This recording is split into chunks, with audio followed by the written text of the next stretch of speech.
Bismillahirrahmanirrahim. Welcome to Rigorous Mathematics by Professor Usman Ahmed Mansoor. Welcome to my channel. Students, जैसा कि आप जानते हैं कि हमने एक लेक्चर सीरीज फंक्शनल एनालिसिस की स्टार्ट की हुई है।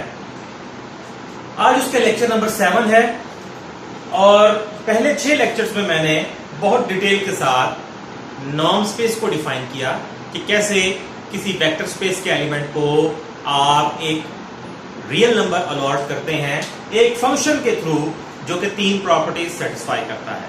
पहली प्रॉपर्टी ये कि उस फंक्शन के अंदर जब भी आंसर आएगा वो नॉन नेगेटिव आएगा।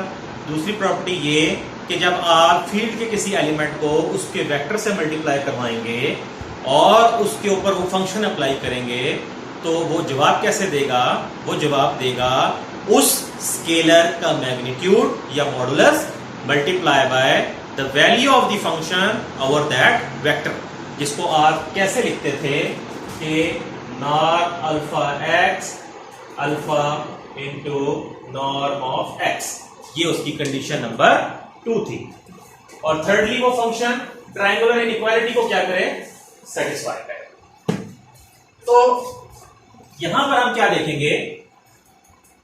उसके बाद हमने मजीद जो बाइनरी ऑपरेशंस इस्तेमाल हो रहे थे, चाहे वो एडिशन का था या स्केलर मल्टीप्लिकेशन का था, उनकी कंटिन्यूटी या यूनिफॉर्म कंटिन्यूटी की हमने बात की।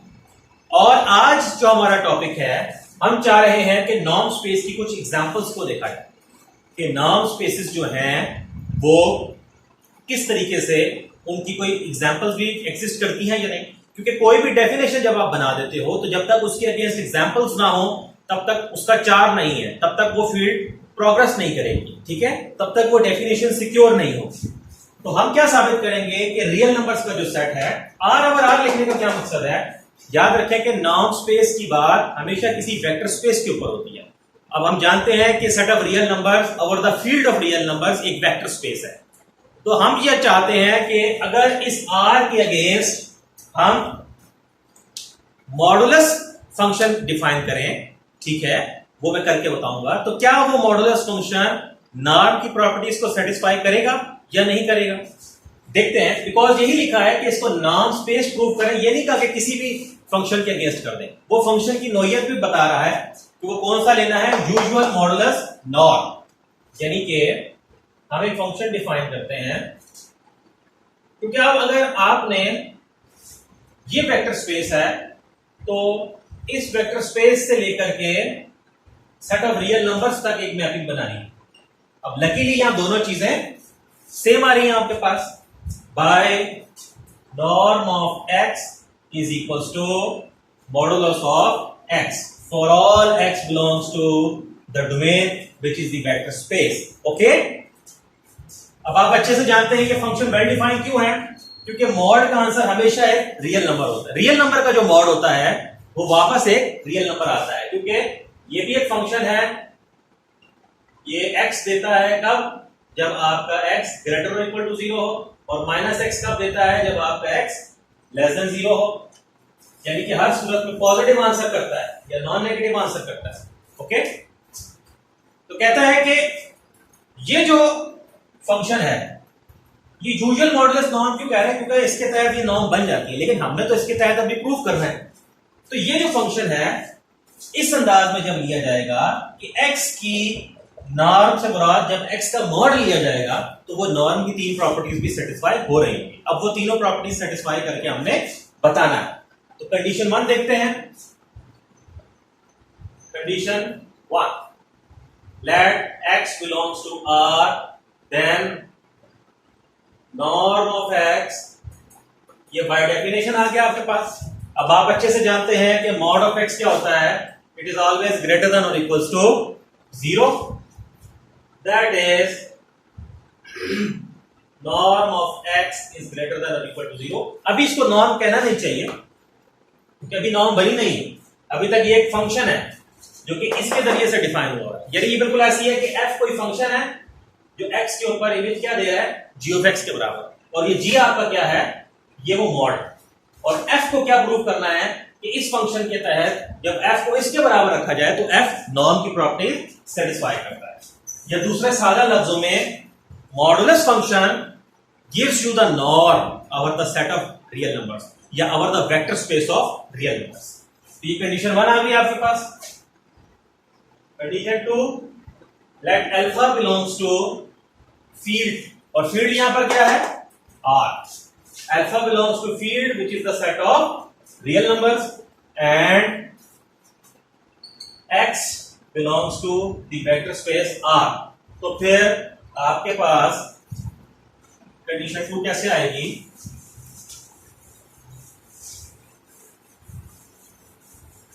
कंडीशन 2 कैसे बनेगी students? Norm of alpha X is equals to, अब ये कैसे डिफाइन किया गया है? ये जो फंक्शन है जिसको नॉर्म साबित करना है, इसका मतलब क्या है? This is modulus of alpha x. अब अल्फा भी रियल नंबर है, एक्स भी रियल नंबर है. ये मॉडुलस की प्रॉपर्टी हो गई कि दो टर्म्स के प्रोडक्ट का जो मॉड है वो दोनों एलिमेंट्स की मॉड का प्रोडक्ट है. ठीक है, is equals to alpha times, अब ये मॉड एक्स किसके बराबर है? It is equals to norm of X. Norm साबित करना है उसको, लेकिन अभी हम चले उसको for the sake of easiness या फॉर द सेक ऑफ आप कह लें कि ये फेवरेबल है, ज्यादा ये आसानी रहेगी, कंफर्टेबिलिटी रहेगी इससे, इसको हम अभी से नॉर्म कहना शुरू कर दें. लेकिन टेक्निकली ये नॉर्म कब बनेगी? जब ये तीनों प्रॉपर्टीज को सेटिस्फाई करते हैं. अभी तक ये एक आर्बिट्रेरी फंक्शन है, आप सिर्फ नोटेशन देख के नहीं डिसाइड कर सकते कि ये नॉर्म. ठीक है, वो अंडरस्टूड होता है कि वो नॉर्म की नोटेशन आ गई तो वो नॉर्म ही साबित होगी, जनरली ऐसे ही हो रहा होता है. लेकिन बहुत ज्यादा जब आप टेक्निकल होकर सोचते हैं तो फिर आपको उसको कोई आर्बिट्रेरी फंक्शन कहना चाहिए. ठीक है, तो ये कंडीशन 2 यहां से बन, that is alpha X is equals to mod of alpha into x with this. Okay, तो ये कंडीशन नंबर 2 आ गई आपके पास. तो कंडीशन 2 भी क्या होगी? सेटिस्फाई हो गई. अब कंडीशन 3 देखते हैं. तो ट्रायंगल इनइक्वालिटी जिसको कहा जाता है, let X Y belongs to the vector space. ये वेक्टर स्पेस के एलिमेंट्स होंगे. ठीक है, अब फील्ड से नहीं ले रहे. ठीक है, यहां पर फील्ड और वेक्टर स्पेस सेम ही है, लेकिन आगे चल करके डिफरेंट भी हो सकता है. Let x y belongs to R. ठीक है, then टारगेट क्या होना चाहिए कि somehow ये बता दो कि x plus y is less than or equals to this factor. ये इससे क्या है? लेस है. Then consider, अब फंक्शन की डेफिनेशन, इस फंक्शन की डेफिनेशन के तहत ये क्या होगा? Modulus of x plus y. अब मॉडुलस ऑफ एक्स पे, मॉडुलस को कैलकुलस में बहुत डिटेल से स्टडी किया जाता है रियल नंबर्स की रिस्पेक्ट से, और वहां आपके पास ट्रायंगल इनइक्वालिटी होल्ड करती है. यानी ये रिजल्ट वहां मौजूद है कि mod of X plus Y is less than equals to mod of X plus mod of Y. अब ये मॉड ऑफ एक्स किसके बराबर है? ये तो उस फंक्शन की डेफिनेशन के तहत के इक्वल आ रहा है ना. फंक्शन को डिफाइन ही इसके तहत किया गया. This is equals to this plus this. तो कलेक्टिवली क्या लिखेंगे कि एक्स प्लस वाई के ऊपर जब फंक्शन अप्लाई किया गया तो ऐसे ही है कि दोनों के ऊपर अलग अलग अप्लाई करके सम किया गया, और ये उससे लेस और इक्वल रहा in general for all X Y belongs to the set of real numbers. So the condition number 3 is also satisfied. It means कि सेट ऑफ रियल नंबर एक नॉर्म स्पेस है, और उसकी नॉर्म कैसी है? उसकी नॉर्म ऐसी है कि उसकी नॉर्म जब किसी एलिमेंट की ली जाती है तो वो बराबर है उस एलिमेंट के मॉडुलस के. तो ये सारा इसके अंदर टेक्निकल बैकग्राउंड है. ठीक है, हम एक और एग्जांपल करते हैं. इसके आगे आप लिख लीजिएगा, clearly all the 3 conditions are satisfied, therefore the vector space R और the field of real numbers R is a norm space under the usual modulus norm. अगर इसको यूजुअल इसलिए कहा गया कि जब भी R को नॉर्म स्पेस कहा जाएगा तो वहां ऑब्वियसली क्या मुराद लेनी है? उस नॉर्म से मुराद मॉड लेनी है, जब तक अनलेस अदरवाइज स्टेटेड ना हो जाए. ओके, अब हम एग्जांपल 2 करते हैं.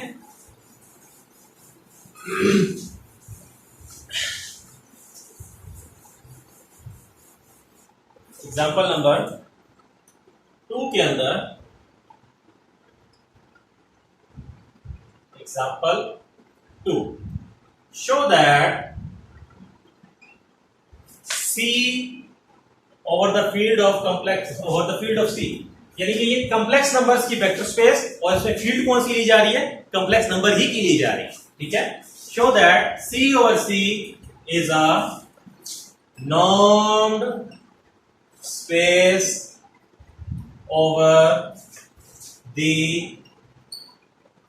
is a normed space under the usual modulus norm, under the usual modulus norm. Proof इसका देखते हैं, ठीक है। यहां पर वेक्टर स्पेस क्या है, C, और फील्ड क्या है, वो भी set of complex number. Define a function, अब एक फंक्शन लेना चाहिए जो क्या करे, जो इस वेक्टर स्पेस के हर एलिमेंट को एक रियल नंबर असाइन कर दे। This is the definition. मतलब डेफिनेशन तो वो तीन चीजें मजीद प्रूव करेंगे, लेकिन उस फंक्शन की नोयत ये होनी चाहिए।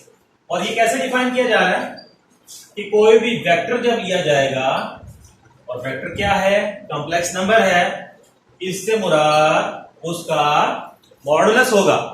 और कॉम्प्लेक्स नंबर जनरली कैसे लिखा जाता है, x प्लस, आप इसको कैसे लिखते हो, x plus Y iota is equals to X square plus Y square under the root, where X Y obviously क्या होते हैं, रियल नंबर्स होते हैं, और आयोटा क्या होता है, अंडर द रूट -1 होता है। ये सारी टेक्निकलिटी मैंने एक्सप्लेन किया। अब मैं कंडीशन 1 को देखता हूं। कंडीशन नंबर 1, ठीक है, कोई आर्बिट्रेरी वेक्टर ले लें। अब यहां वेक्टर से मुराद एक कॉम्प्लेक्स नंबर है, तो प्रॉपर्टीज कॉम्प्लेक्स नंबर की इस्तेमाल हो, ठीक है। Let z belongs to C। साबित क्या करेंगे कि ये फंक्शन किसी भी आर्बिट्रेरी z पे हमेशा नॉन नेगेटिव है। Then by definition mod of z is equals to z modulus, sorry ये फंक्शन, इस फंक्शन के अंडर z की वैल्यू क्या है, उसके मॉड के बराबर। और ये क्या है, this is equals to x square plus y square, ठीक है। ये यहां से हमने लिख दिया। इसको अगर आप 1 कह दें, क्या यहां लिख दो बेशक बाय 1। अब बताने की जरूरत नहीं है कि x और y क्या है, वो 1 के अंदर मेंशन है। ऑब्वियस सी बात है कि x स्क्वायर भी पॉजिटिव है, y स्क्वायर भी पॉजिटिव है, दो पॉजिटिव्स या दो नॉन नेगेटिव्स ऐड होंगे तो मजीद क्या होगा, मजीद पॉजिटिव होगा। उसका स्क्वायर रूट, स्क्वायर रूट से मुराद प्रिंसिपल स्क्वायर रूट है। जब भी स्क्वायर रूट बतौर फंक्शन इस्तेमाल होगा, उससे मुराद वो प्रिंसिपल स्क्वायर रूट है, और वो पॉजिटिव वाला स्क्वायर रूट होता है, ठीक है। तो कम से कम ये वैल्यू 0 हो सकती है, और 0 कब होगी, जब x और y दोनों 0 लिए जाए, तो वो आप ले सकते हो, इज ग्रेटर देन और इक्वल्स टू 0। यहां से क्या आ गया, it implies mod of z is greater than और इक्वल्स टू 0।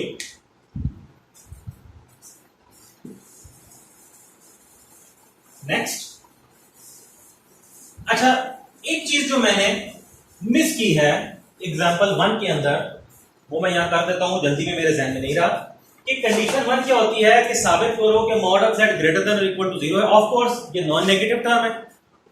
सेकेंडली क्या प्रूफ करना होता है कि वेक्टर की नॉर्म 0 होगी कब, सिर्फ और सिर्फ जब वेक्टर खुद 0 हो। तो ये चीज मैंने एग्जांपल 1 में नहीं की, तो वहां पर इसको कर लीजिएगा, बहुत सिंपल है। I just forgot because of human error, ठीक है। एंड ये फंक्शन 0 होने का मतलब क्या है कि ये वाला 0 है, बिकॉज डेफिनेशन तो यही कहती है आपके पास, ठीक है। इफ एंड ओनली इफ, इसका मतलब है x square plus y square is equal to 0, where z is equal to x plus y iota and iota is under root -1। और ये टर्म कब 0 होगी स्टूडेंट्स, ऑब्वियसली जब भी x भी 0 हो और y भी 0 हो आपके पास। If and only if x is equals to 0 and y is also equals to 0, तो x भी 0 है और y भी 0 है। इसका मतलब क्या हुआ कि ये दोनों 0 होने का मतलब क्या है कि z 0 है, क्योंकि z की तो ये वैल्यू आपके पास है, ठीक हो गया। तो यहां से क्या साबित हुआ कि वो जो फंक्शन डिफाइन किया है वो जीरो आंसर कब दे रहा है, जब वो खुद जीरो है। और ये बात इफ एंड ओनली इफ के साथ है, it implies condition 1 is true. पिछली एग्जांपल में ये क्लियर कर लीजिएगा। अब हम आते हैं कंडीशन नंबर 2 की तरफ। कंडीशन नंबर 2 को देखते हैं। लेट अल्फा फील्ड का एलिमेंट होगा, अल्फा बिलोंग्स टू फील्ड क्या है, कॉम्प्लेक्स नंबर्स, और कोई वेक्टर ले लें, वेक्टर भी कौन सा होगा, कॉम्प्लेक्स नंबर होगा। देन आपके पास क्या चीज आएगी, अल्फा जेड पे वो फंक्शन अप्लाई करो, ठीक है। अल्फा एक कॉम्प्लेक्स नंबर है, अब ये ध्यान में रहे कि अल्फा एक कॉम्प्लेक्स नंबर है आपके पास। तो यहां से क्या लिखा जाएगा, ये तो बराबर है दोनों के मॉडुलस के। अब अगेन ये प्रॉपर्टी कॉम्प्लेक्स नंबर्स में भी होल्ड करती है कि दो एलिमेंट्स के प्रोडक्ट की जो मॉड है वो बराबर है दोनों के मॉड्स की प्रोडक्ट के। It is equals to alpha modulus into Z modulus, alpha modulus as it is, और जेड मॉडुलस किसके बराबर है, ये तो उस फंक्शन की डेफिनेशन के मुताबिक इसी के बराबर आ जाएगा, ठीक है। सो फॉर ऑल, ठीक है, वो पहले हम बता चुके हैं। सो कंडीशन 2 इज ट्रू। कंडीशन 2 भी क्या होगी स्टूडेंट्स, ट्रू हो गई। अब हम कंडीशन नंबर 3 की तरफ मूव करते हैं।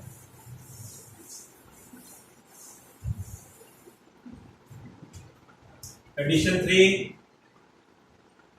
लेट दो वेक्टर्स ले लें, वेक्टर स्पेस के एलिमेंट्स होंगे। देन साबित क्या करना है कि इनके सम के ऊपर जब वो फंक्शन अप्लाई होता है तो ये लेस और इक्वल आएगा किससे, इसको क्या साबित करेंगे, हम ये साबित करना चाहते हैं समहाउ, किसी मैथमेटिकल प्रोसीजर के थ्रू ये बात साबित करेंगे। इसको साबित करने के लिए हम कैसे आगे मूव करेंगे, it is equals to mod of z1 plus z2, क्योंकि फंक्शन तमाम वेक्टर स्पेस के एलिमेंट्स पे डिफाइन है, तो वेक्टर स्पेस के कोई से दो एलिमेंट्स का जो सम है वो दोबारा उसी वेक्टर स्पेस का एलिमेंट है, तो उसके ऊपर भी फंक्शन की डेफिनेशन होल्ड करेगी। इट इज लेस देन और इक्वल्स टू z1, ये बहुत फेमस रिजल्ट है, रियल नंबर्स में तो होल्ड करता ही है क्योंकि वहां भी इस्तेमाल किया, ये कॉम्प्लेक्स नंबर्स के अंदर भी होल्ड करता है, और इसका प्रॉपर प्रूफ मौजूद है बीएससी मैथमेटिकल मेथड्स की बुक की एक्सरसाइज 1.1 के अंदर, क्वेश्चन 9 या 10 है आई थिंक, वहां पे आप इसको देख सकते हैं, ठीक है।